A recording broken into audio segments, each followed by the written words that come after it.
Before we begin, we'd like to acknowledge that we are recording on the traditional country of the Kaurna people of the Adelaide Plains. We pay respects to elders past and present. We pass that respect to any Aboriginal or Torres Strait Islander listeners. Hello and welcome to From the Heart. I'm a heart parent and your host, Sami Glastonbury. Today we're joined by Natasha D'Souza, one of our dedicated HeartKids support coordinators in Western Australia. Natasha brings both personal and professional insight with her experience as a heart parent, shaping the incredible support she provides to families every single day. In this episode, Natasha will take us through how HeartKids helps families who need to travel interstate for cardiac care, a big step in many of our heart journeys, whether it's for surgery, ongoing treatment, or a longer hospital stay. For me, I feel honoured that I can be there for these families at their worst, knowing that I had those same fears and worries when my son was having his surgery. I find strength in hearing their journeys and their stories and how much they celebrate those children, and just helps me be there for that next family that walks in that door. So a very warm welcome to you, Tash. First of all, can you tell us where you're joining from today? Thanks, Sami. Thanks for having me along. I'm coming to you today from WA in Perth, and I'm sitting on Wajak Noongar country. Beautiful. I'm coming to you from Ghana. So Tash, you and I obviously both work in the organisation, so I hope you don't mind. I'm just going to refer to you as Tash because it just seems quite funny to refer to you as Natasha. Tash, this is your second time on the podcast, so thank you for joining us again. And it's great for listeners to hear more about your personal story, but also to, so feel free to jump back, anyone listening, to one of our previous episodes, which you can find on our website, or you can go back through Spotify. But to start us off, could you share a little bit about your role at HeartKids for those new listeners, but also to a bit about your own family journey with childhood-onset heart disease? So I am a family support coordinator here in WA. This is my 10th year doing this job. It's the job that I love with a passion, that I'm able to give back to families and journey with them along their treatments, their hospital stays, many admissions, worrying extra diagnoses, things like that, just to have an additional support of someone who knows what it's like. Being there with my own son now 13 years ago was his last intervention, and just feeding on that and knowing what it was I needed in that space, helping them with what they need going forward with their children. So I became involved with HeartKids, like I said, about 13 years ago now, when my son was diagnosed at the age of 2 years. He was undiagnosed until then. He was born early, post a miscarriage for me as well. So they had extra scans. So he's a rainbow baby. He's not a rainbow baby, but totally missed at every given opportunity, and was diagnosed at the age of 2 following a chest infection with 3 defects on his heart. So a coarctation of the aorta, an ASD, which is minor, and a bicuspid aortic valve. So lots going on there, and he had surgery February 2013 to correct one of them. So they corrected the coarctation. And since then, he's 13 years post, he's now 15 years old. Literally last weekend, he had a birthday, and doing really well, stably. He's taller than me. Wonderful. And we just have an annual cardiac review now to watch that valve and the hole. And when the next stage of his journey comes along, we'll address that and be a heart kid family again, going through the system. But in the meantime, I get to support some amazing people out there with their journeys. So that's beautiful. And it's lovely. We're so fortunate that a really big percentage of our team have lived experience, and I think that's really wonderful for people knowing that the support that we're providing, we have that genuine understanding that when we look you in the eyes, we know exactly what you're feeling, or should I say, we can very much relate, because every journey is unique. So you're based in Perth. So what does the role look like? Are you always based in the hospital, or are you in other clinics or spaces? So there's a team of 3 of us here in WA. Marie and myself are located at Perth Children's Hospital, and Ariana as well. Ariana's our regional coordinator, so she will travel out to regional clinics with the cardiology team and visit families who get seen remotely in our WA locations. But on a day-to-day, we all three normally rotate through the office at Perth Children's Hospital. We're very lucky to have space there. And we will be able to go up to the wards and to ICU to visit the families that are in for surgery or for just an admission for an illness which has brought them in. Unfortunately, having a heart condition quite often compounds what is regular for an everyday child, can be a little bit different for a heart child. So, just go in and just make sure the parents are supported, especially if it's been an unexpected admission. They sometimes don't have the things they need or, so we can try and help where we can. Just even take them away from the bedside, have a cup of coffee with them to just take that stress load off them. And the hospital's looking after their children, so we try and go and just make sure that they're okay, because we've sat there with our children, so we know what it's like. But yeah, mostly Monday to Friday we're covered at Perth Children's, and then Ariana travels as the cardiac clinic travels to the regions. So, yeah. Yeah, so I suppose with that, there's no day that's typical by the sounds of that. It's because we don't know the admissions. We don't know, like you said, you might start your day in ICU, you might be on the ward, you might start your day in the office. So it sounds really varied. And I really love how you've touched on that. A lot of people can sometimes be unaware. And I think as a new mum too, the complexities that come with having a child with a heart condition, in the respect that the common cold can pop us in hospital on oxygen.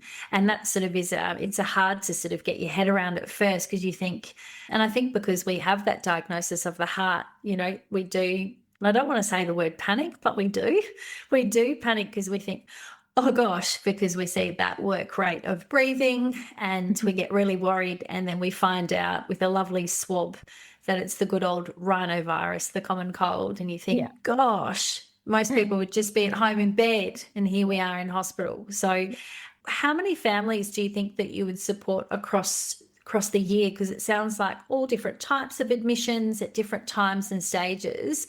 If you had to put a bit of a ballpark on it, where do you think it would sit, Tash? Our hospital list varies. Sometimes you'll have as little as 4 or 5 a week total, up to, it can be about, 10 to 15. So during the winter months, we definitely see an increase of just hospital admissions for those heart kids, but surgery stays pretty consistent through the year. So, at a random guess, maybe around 200, 300 families a year. Yeah. So as we've mentioned, varied day, varied complexities, and with the different conditions being diagnosed, obviously surgeries. So tell me what you love about this work. Oh, look, the thing that's kept me here for this time is these beautiful families, knowing from experience, it's something no family should ever have to experience, is their child going through major open heart surgery. Seeing them struggle in ICU and withdrawing from the drugs that comes with that major surgery, the complications and everything like that. But then seeing those children go home and live their lives as they would want to. But then there's also the flip side. It's a real emotional roller coaster, but we support the families that don't have the good stories as well, the ones that have those complications that are just so severe that it takes the life of those children. But for me, I feel honoured that I can be there for these families at their worst, knowing that I had those same fears and worries when my son was having his surgery, but I was lucky that I still have him that I can hold on to, whereas some of these families obviously don't. But that might seem like something that would deter people from this role, but I find strength in hearing their journeys and their stories and how much they celebrate those children, and just helps me get through and be there for that next family that walks in that door and hope that they have a good outcome rather than a bad one. But each story is so different, and it's the constant emotions, but I know what it's like. having had that roller coaster, not the bad outcome, but just hope that I can impart some of that knowledge to more families there that should never have to experience this. So, yeah, that's what keeps me going, because I know so many organisations, so many other conditions, I should say, don't have these supports in place. I see it with our families who have children with other issues. You know, they come through heart surgery and they're so well supported. Then the child comes back for, say, spinal, and the surgery is so long and they get no information back, and they're waiting for their child to come out, and they're just that consistent worry. So as a HeartKids family, we will still support them through that surgery as well. But being there for that whole story of that child is what keeps me here. Knowing that I've made a difference in someone's life to help them navigate what could be the most difficult time. Beautifully said. So Tash, obviously we've talked about your role, the role you play, the families that we see coming through those doors of hospital with all different needs and different stays. But we need to talk about the families that need to travel. They need to travel interstate. And I think it's really good to sort of preference this part of the conversation that we're going to have around the fact that there's probably a bit of assumption out there that you're in a capital city, or there's a regional, you've got to travel from regional to a capital city. But I think there'd be that sort of misconception out there. People probably don't understand that we sometimes have to travel from one capital city to another to get that extra specialised care. So what are the ways in which HeartKids support those families that have to travel interstate? Can you give us a bit of an overview of what that situation might look like? So we'll quite often see the families here in WA before they go over, and we will be with them more than likely when they get that news that they have to then travel. There are the families that we don't get to meet, but we just get informed by the team who have let us know that a family has to relocate for surgery. So we'll try and reach out to them before they go. Obviously, it's the most heightened time of stress and worry because, one, my child has to have surgery, two, I have to go over east to have it. What do I do with my family? Who do I go with? Who gets to come along? How do I fund this? There's so many things. From the WA side of things, the government funds the travel for the child and accommodation for one parent. If anyone else is to go over, it's funded by the family themselves. And then any siblings, etc. That's also another thing on top of that. So HeartKids comes in, we will introduce ourselves. We will also ask them if they are happy for us to link them with supports in the other state. We have a very good relationship with Victoria and Queensland, which is where we send our families. And if they're okay with that, we will make sure that the team in those states know that they're coming, when they're coming, and potentially what they're going to have done when they go over. And then we'll try and set them up initially. Thanks to telephone funding here in WA, we give them a voucher to set up themselves grocery-wise, just to help with the costs getting down on the ground in the other state. And we'll provide some ongoing support for them from this side. But then just making sure, one, we touch base with them at regular intervals from a home state side, but the local team will take care of the day-to-day whilst they're over there. And if any family is left behind, say the partner or the husband and the other children, we'll make sure that they're supported whilst they're back home, whilst the family is away with the child who needs the treatment. So it's just making sure that they're supported through something which is, again, next level. One is your child having surgery, two, being away from home, having major surgery, or in the rare circumstances when they need a transplant. The wait for that beautiful gift can take it can be a month or two. It can take up to a couple of years. Sometimes it just doesn't happen. So the families have to make that decision whether they relocate the entire family for that period of time. because then even post-transplant, there's follow-ups, there's, more regular appointments initially, then they can move back home and have those follow-ups done at bigger intervals. So, trying to support them with all of that. And it's just that touch point of someone who knows the hospital stays and stuff like that. And the team in Melbourne and Queensland are very knowledgeable, very much on top of it. They also have children with congenital issues, so they're great teams to work with.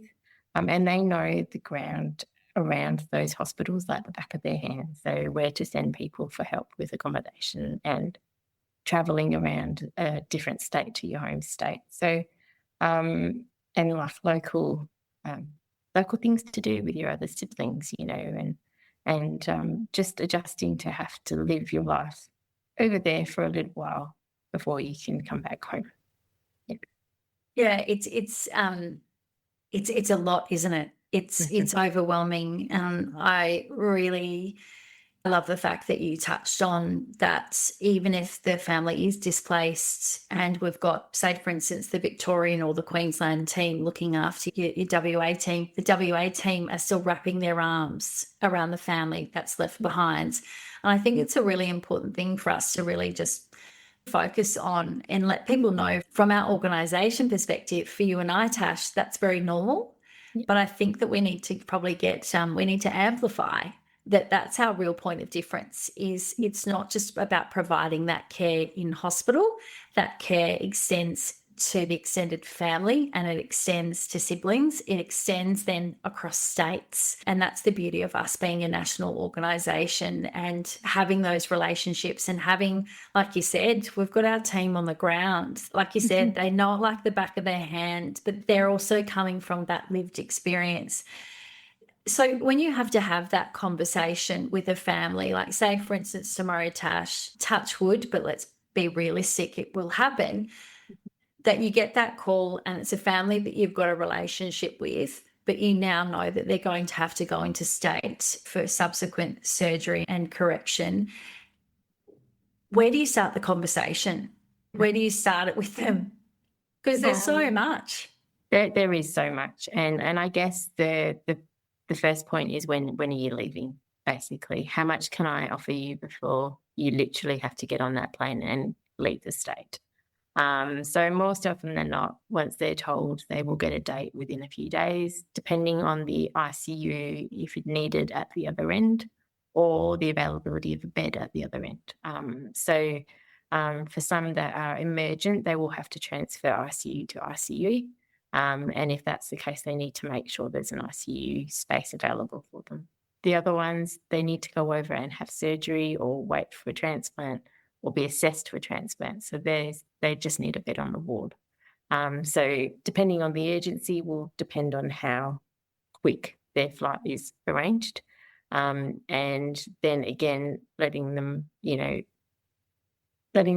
that we can link them in with the team once they arrive at the other end, and just asking them how we can help them navigate the days or hours in what they need to get themselves and that child onto a plane. If there's anything we can do to assist, get stuff to them at the hospital, or help get family to bring things in that they need to then take with them, because in most cases, it's very unexpected and they're just thrown a curveball.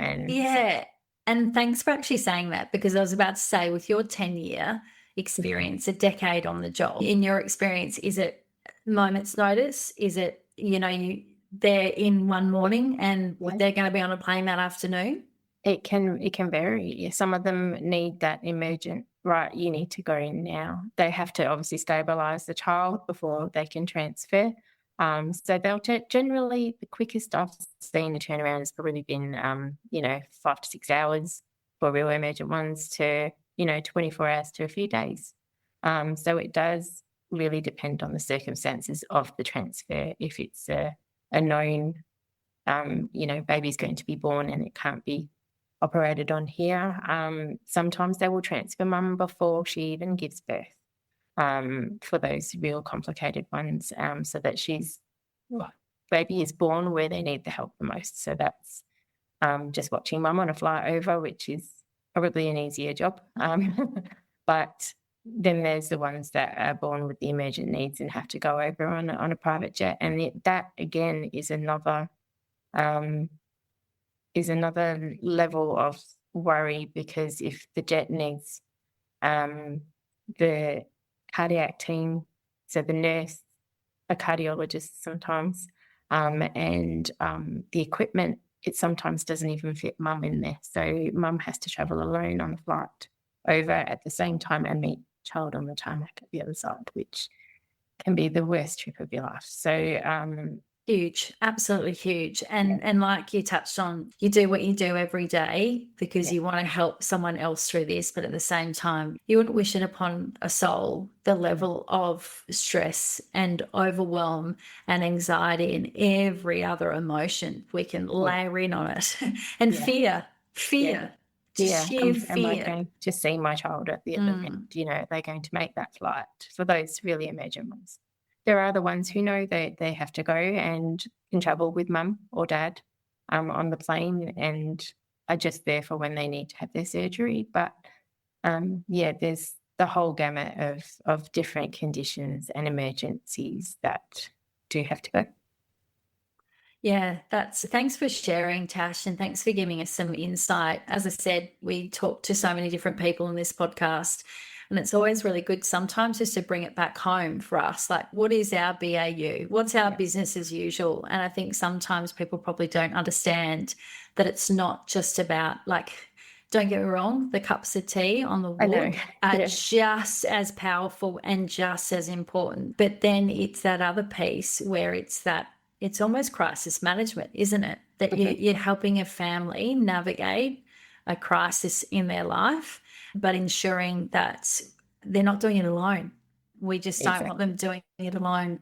And I think both as heart parents, it strikes a chord, doesn't it? We feel it on a whole body cellular level. So if we change it up a little here, Tash, let's bring this now to a point where we can really help families listening to prepare. How do we prep for this journey? What are your sort of recommendations when it comes to professional and personal? What do we pack? What are we packing, Tash? Oh, look, packing is probably the hardest thing, but there's a few little tips. Obviously, you just don't know how long you're going to be over there for. Some children respond well, textbook surgery, textbook recovery, and you're home again before you know it.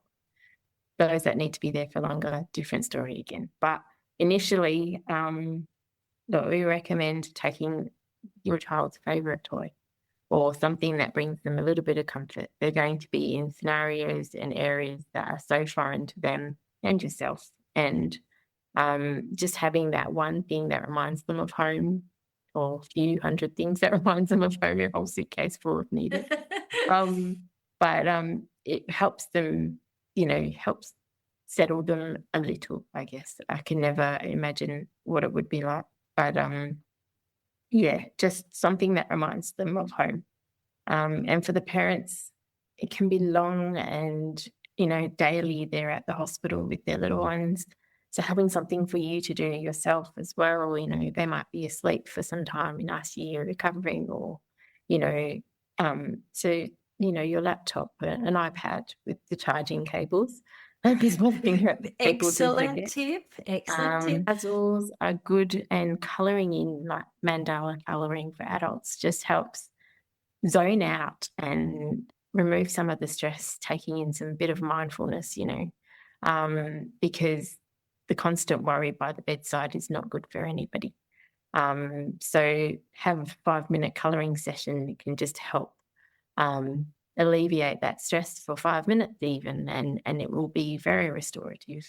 Going for a walk, most hospitals have a volunteer service that can assist with your child when you're in hospital. So engaging in that, utilising that so that you don't burn out. That's a great tip. I didn't know that when I travelled. I didn't know that there was that volunteer service so that I could actually just get out and get some fresh air. So great, Great tip. It's a volunteer that will sit with your child even if they're asleep, and they're trained by the hospital to do these things. So you can literally just go and grab a coffee, sniff in some fresh air, and then come back a little bit more alive and willing to carry on with your day, basically. Feeling that, even just I remember little my bits. husband literally had to kick me out from ICU when my son was there. I was like, I'm not leaving him. And he's like, no, literally, you need to go. Like, and he's like, even if you just go pick up Talia, my daughter, and take her home, have a shower, drop her at your mum's and then come back. It's time away from here. I will be with him 100% of the time, but just as simple as doing something like that. It's almost like you've got to be given a task, because otherwise we wouldn't do it, would we? No.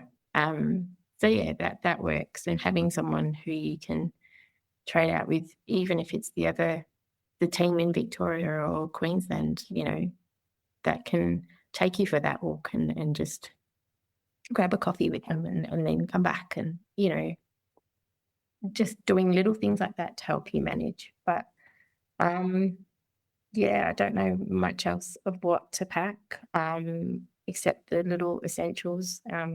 I think though you've touched on some nice things. I think also too, as parents and caregivers, we go into that mode of thinking about what our child needs, but sometimes we forget that we have needs too, and we can't keep giving. And I like, even just like you've just said, like even colouring in or Sudoku or something that in that moment that you can just reach into your bag and grab.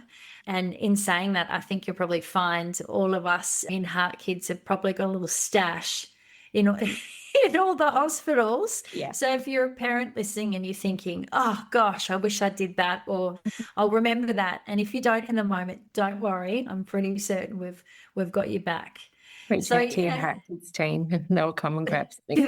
They'll find you something. And so we touched on it a bit earlier, Tash, around the support for the siblings or the family left behind. Do you have any thoughts or sort of wisdom to share there?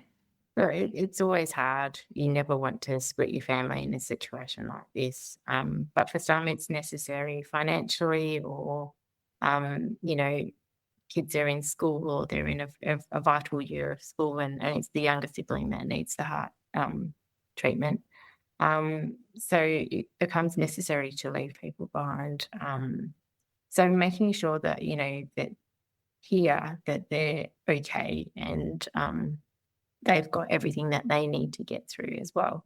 So touching base with the parent that's left behind, or, and just seeing if there's anything or any way we can assist them as well. Just making sure they're covered, so that they don't feel like they've just been left here, whilst the other child's also, their needs are being addressed, obviously, and more urgent, but sibling here is not forgotten. That's right. They have just as many needs. And I reflect upon my own personal journey. We no family in the States, so we left our 2 girls behind with 10 families. I remember I was very fortunate. I had 48 hours before we had to fly. So in that time could write a roster, send off multiple text messages, and create a bit of a roster of who was picking. I had one in childcare, one in kindy when Frank was born, but I reflect upon it now, Tash, and I actually don't know how we did it.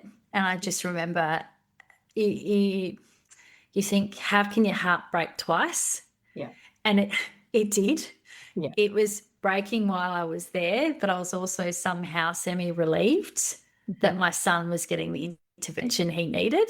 Yeah. But then my heart was breaking that I wasn't with my girls. But then at the same time, I knew they were safe and being cared for. So it's such a journey. But that's beautiful to know that no matter where you are in Australia, we've got that team to, like you said, if you've got a team travelling from WA to Vic or Queensland, and you're there on the ground to support that. And I hope that brings, some peace of mind to those families, but also to the people listening, to really understand that we really do cover this very large nation of ours. So Tash, if we can think back upon your own journey and the families that you've supported, what's something that you'd say to a parent currently preparing to travel interstate for their child's care? Like if there was just something that you've picked up along the way from other people's feedback and your own personal feelings as a heart mum, what would you share? Oh, look, don't downplay it. Trying to have a brave face above it all is crazy. Live in that moment, and it can be very overwhelming. Having that surgery in your own state, but having to travel is next level. So don't dumb it down and accept every piece of help that is thrown your way, whether it's to help with the family staying behind or to get you guys over there. You can only be as helpful yourself to your child if you're functioning. And if you've burnt out because you've tried to do everything, single thing yourself, including looking after any family left behind, you're not going to be functional for the child that you've got to have this emergency care for. So making sure you take time for yourself so that you can be there for them when they most need you. You'll find a strength that you never knew you even had. And with the support of HeartKids along the way, it's a journey that's a hard one, but it's something that you will feel not alone on. And hopefully we can help get you through and back home before you know it. That's beautiful, Tash. I love it. Beautiful words of advice. You don't have to have a brave face. You don't have to take it all on, even though we do talk about our courageous HeartKids and how, the challenges they face and how brave they are with their little hearts. But a great reminder that as parents, we can't possibly do it all, and to accept those times of help or the cups of tea. If you have HeartKids come around on the ward, and even if you probably don't even need it, just say yes. Just say yes and just feel that warmth in your hand and that warmth in your heart that's coming from one of our support coordinators that understand the journey. Make use of that village, that will keep you going. As you know, it's my favourite. It's a village, Tash. Well, Tash, thank you so much for your time today, and thank you so much for sharing your story again. And thank you for being a part of our village. Thank you for being a part of our team here at HeartKids. We're blessed to have you. Thanks, Sami. It really means a lot. And happy to try and help as many families as we can. So thanks for having me again. Sometimes this podcast talks about some heavy things. If this brings up anything for you or someone you love, it is important to reach out for support. The HeartKids helpline provides support and guidance for anyone impacted by CHD. You can call the helpline on 1800 432 785. To access more information as well as support from HeartKids, visit the website at heartkids.org.au. The information on this podcast is not a substitute for medical advice from your doctor or healthcare team. Always talk to your doctor about matters that affect you or your family's health.